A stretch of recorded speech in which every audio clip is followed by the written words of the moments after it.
passer aux questions et recommandations, je voulais féliciter ce que fait vraiment la Commission nationale des marchés publics. Étant donné nous solutionnons pour des prestations intellectuelles, et depuis ces 7-8 dernières années, nous avons eu énormément de transparence de marché. Et grâce à ça, nous continuons de développer à l'international.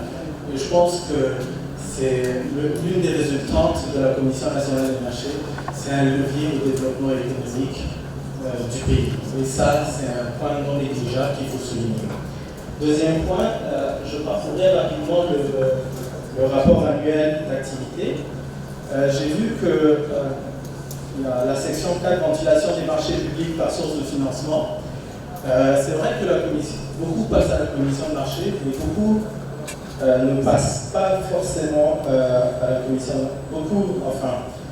Budget, dons et fonds propres. Le volume des prêts au niveau des montants des marchés, du nombre, je vais dire, est de 48% pour les prêts. Mais le plus gros, tout ce qui est budget national, dons et fonds propres, le nombre des marchés, oui, il est à, on y voit, mais je pense que c'est le plus important. Donc je pense qu'il y a un travail à faire à ce niveau-là, en tant que peut-être prestataire intellectuel, il y a des opportunités pour nous, pour lesquelles nous pourrions soumissionner. Deuxième point, ça c'est ma première question. Ma deuxième recommandation, c'est principalement comment améliorer la préférence nationale pour les prestations intellectuelles. Pour répondre à cette question, nous, principalement, en tant que soumissionnaires, moi, personnellement, je me suis vraiment penché sur la question. Et je me suis demandé qu'est-ce qui favoriserait ou améliorerait, qui pourrait me garantir que j'ai plus de marché aujourd'hui. Donc, j'ai analysé le Code des marchés publics.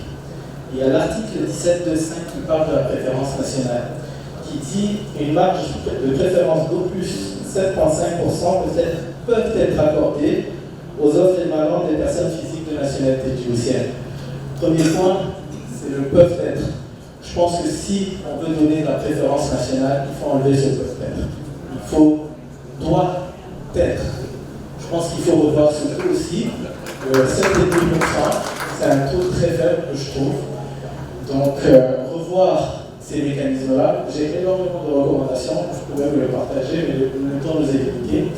Deuxième point, c'est, en plus du cadre légal, j'aimerais intervenir sur les mécanismes. Il y a beaucoup qui a été dit, surtout par la Chambre de commerce, j'aimerais rebondir sur ce point, on va aller à dire un point super important, c'est favoriser des champions nationaux. Pour pouvoir développer la préférence nationale, il faut développer des champions nationaux. Et comment développer des champions nationaux? C'est la commission peut participer peut-être avec la Chambre de commerce à faire des awards. C'est ce qu'on voit partout dans le monde, mais pas à Djibouti. Donc, en favorisant des champions nationaux, ça va forcer à augmenter, ça va forcer les entreprises djiboutiennes à être plus compétitives, à chercher comment faire un appel d'offres. Là, ils vont se diriger dans la Chambre de commerce à travers ce que vous avez dit. Comment remplir un dossier d'appel d'offres, soumissionner. Et donc là, ça va augmenter la préférence nationale. Deuxième point, c'est au niveau des UGP. Moi, je soumissionne énormément pour des projets financés par les différents bailleurs de fonds, AFD, BAC, Banque mondiale. Et ce qu'on voit, c'est des fois la préférence nationale, je pense qu'elle se voit quelque part. Puis quand on cherche et qu'on demande, on me dit « Ah, c'est un appel d'offres international ». Et pourquoi c'est un appel d'offres international? Parce que lors des négociations des contrats de prêt, on me dit que malheureusement la préférence nationale a été oubliée. Donc je pense qu'il faut travailler sur ce point aussi et développer. J'ai d'autres points sur le mécanisme, mais je pense que je vais m'arrêter là, puis on